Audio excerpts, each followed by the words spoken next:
Hey guys, I'm back for another reading. Wednesday, January 12th, 1944. Dearest Kitty, Bep's been back for the last 2 weeks, though her sister won't be allowed back at school until next week. Bep herself spent 2 days in bed with a bad cold. Mep and Jan were also out for 2 days with upset stomachs.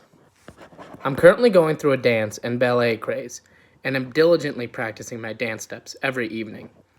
I've made an ultra-modern dance costume out of a lacy lavender slip belonging to Momsy.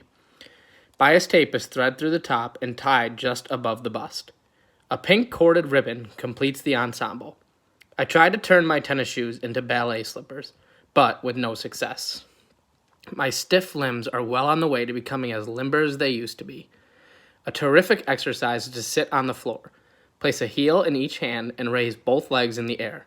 I have to sit on a cushion because otherwise my poor backside really takes a beating. Everyone here is reading a book called A Cloudless Morning. Mother thought it was extremely good because it describes a number of adolescent problems. I thought to myself, a bit ironically, why don't you take more interest in your own adolescence first?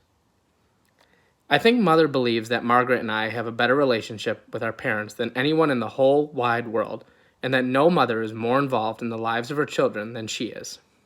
She must have my sister in mind, since I don't believe Margaret has the same problems and thoughts as I do. Far be it from me to point out to Mother that one of her daughters is not at all what she imagines. She'd be completely bewildered. And anyway, she'd never be able to change. I'd like to spare her that grief, especially since I know that everything would remain the same. Mother does sense that Margaret loves her much more than I do, but she thinks I'm just going through a phase. Margaret's gotten much nicer. She seems a lot different than she used to be.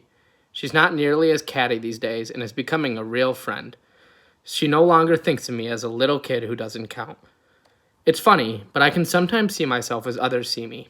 I take a leisurely look at the person called Anne Frank and browse through the pages of her life as though she were a stranger. Before I came here, when I didn't think about things as much as I do now, I occasionally had the feeling that I didn't belong to Momsy, Pim, and Margaret, and that I would always be an outsider. I sometimes went around for 6 months at a time, pretending I was an orphan. Then I'd chastise myself for playing the victim, when really I'd always been so fortunate.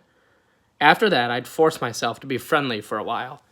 Every morning when I heard footsteps on the stairs, I hoped it would be Mother coming to say good morning. I'd greet her warmly because I honestly did look forward to her affectionate geants. But then she'd snap at me for having made some comment or other, and I'd go off to school feeling completely discouraged. On the way home, I'd make excuses for her, telling myself that she had so many worries. I'd arrive home in high spirits, chatting 19 to the dozen, until the events of the morning would repeat themselves, and I'd leave the room with my school bag in my hand and a pensive look on my face. Sometimes I'd decide to stay angry. But then I always had so much to talk about after school that I'd forget my resolution and want Mother to stop whatever she was doing and lend a willing ear. Then the time would come once more when I no longer listened for the steps on the stairs and felt lonely and cried into my pillow every night. Everything has gotten much worse here, but you already knew that. Now God has sent someone to help me, Peter.